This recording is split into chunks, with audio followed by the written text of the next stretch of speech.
I'm Master Sergeant Jason Junker. And I'm Master Sergeant Tim Peters, and we're from the 52nd Fighter Wing, 52nd Logistics Readiness Squadron, Fuels Management Flight, Spangdahlem Air Base, Germany. And we're here representing the Viper Kit. Have you ever seen a NASCAR pit stop? The pit stop gives the driver the ability to pull up to the pit where all of the tools and equipment are available to rapidly get back onto the track. Agile Combat Employment, or ACE, is the Air Force's version of a no-notice pit stop away from home, rapidly getting the aircraft back into the fight.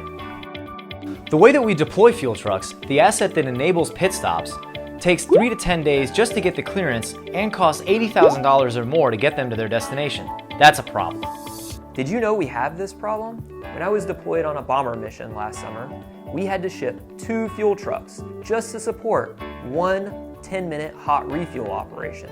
That's when we realized we have to find a better way.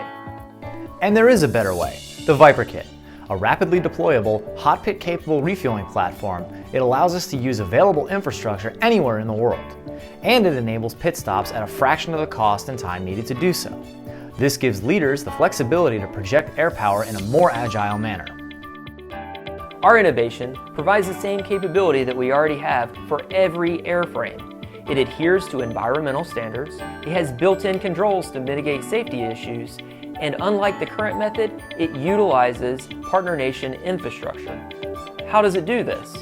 Currently, it takes 4.5 hours to certify one fuel truck for shipment. The Viper Kit, however, can be mobile in 10 minutes.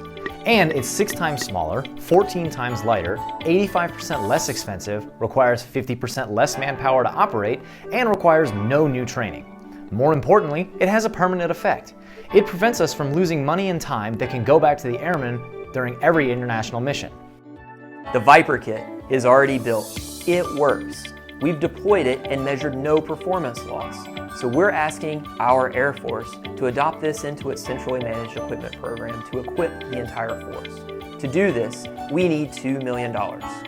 This will fund 50 units sent to 4 major commands, and our execution plan has this delivered within 9 months. Our Air Force has been able to survive using the old way, but are you willing to trade $2 million to help our airmen accelerate across the finish line?